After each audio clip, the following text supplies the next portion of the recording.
ছেলের মার ধরে হাত ভাঙল বাবার, নিরাপত্তার খোঁজে পুলিশের দ্বারস্থ দম্পতি। অতিরিক্ত অত্যাচার, লাঠি কুড়াল কাটারি নিয়ে ঘরে দুমদাম করে বেডাবার পর এবার ছুটি আমাদের মারতে আসবে। নমস্কার, তৃপ্তিপাল কর্মকারের রিপোর্টে আমি সৌমি নাগদত্ত। ছেলের মার ধরে বাঁ হাত ভেঙেছে বাবার, সেই ভাঙা হাতে প্লাস্টার নিয়েই নিরাপত্তার দাবিতে পুলিশের দ্বারস্থ হয়েছেন ঘাটাল থানার কিসমত কোতুলপুরের বৃদ্ধ দম্পতি সুজিত গঞ্জন ও বেলা গঞ্জন। তাদের লিখিত অভিযোগের ভিত্তিতে ছোট ছেলে বাচ্চু গঞ্জনের বিরুদ্ধে এফআইআর দায়ের করেছে পুলিশ।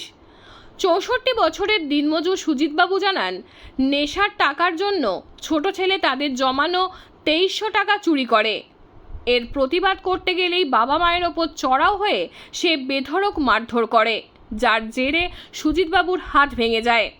ঘাটাল হাসপাতালে চিকিৎসার পর প্রাণের ভয়ে তারা পুলিশের শরণাপন্ন হন। অভিযোগ পেয়ে পুলিশ অভিযুক্ত বাচ্চুর বিরুদ্ধে ভারতীয় ন্যায় সংহিতার 109 এবং 115 নম্বর ধারায় জামিন অযোগ্য মামলা রুজু করেছে। ঘটনার পর থেকেই অভিযুক্ত পলাতক, তার খোঁজে তল্লাশি চলছে। এই নিয়ে জখম বাবা কি বললেন শুনে নেব। এই ছেলে মাল খেয়ে এসে আমাদের অতিরিক্ত অত্যাচার, লাঠি কুড়াল কাটারি নিয়ে ঘরে দুমদাম করে বেডাবার পর এবার ছুটি আমাদের মারতে আসবে। আমার ট্যাঙ্ক ভেঙে টাকা বার করবে, আমার ধান চাল যা আছে সব নিয়ে চলে যাবে বিক্রি করে। থালা বাটি ফাঁকে থাকলেই সেগুলোকে নিয়ে যে বিক্রি করে আমাদেরকে অসন্তোষ না কিছু বলতে গেলেই আমাদের ঠেকান বেডটা না 5 বছর আমি সহ্য করেছি। তারপরে এইবারে এমন মারলো আমাকে আবার ডেনা টাকা ভেঙে দিল একবারে।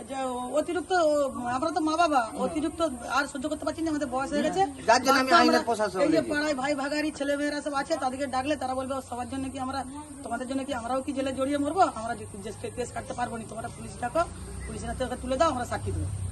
তার জন্য আমরা পেরে উঠতে পারছি না, আর বাধ্য আমরা থানাকে। আর এই বউ মিয়াকে বলবে এই খরচ দেখা, ওই মেয়েটিকে বলবে যে হচ্ছে তোমার উমুক করেছে ঢ্যাক করেছে সবার নামে বলবি। তার জন্যই আমাদের পাড়ার ছেলে মেয়েরা কিছু বলেনি, তার জন্য আমরা বাধ্য। আর আপনাদের দিয়ে কিছু বললেই ওই হেসা টেসা দিয়ে ছুটাতো, তাই তো? কিছু বললে এই হেসা টাঙিয়ে নিয়ে এরকম করে চটা সারাদিন চলে যাবে। নেশা ফেশা করেছে আমাদের সঙ্গে এইভাবে লাগবে।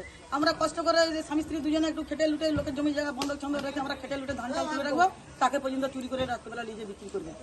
আমরা চাল বস্তা আমাদের হাঁড়ি থেকে চাল টেনে নিয়ে চলে যাবে। আর আমরা সহ্য করতে পারছি না স্যার, বাধ্য মিলে আমরা মা বাবা হয়েও আমরা বাধ্য মিলে আমরা এই কেস করেছি। আজ 5 বছর আমরা যন্ত্রণায় আমি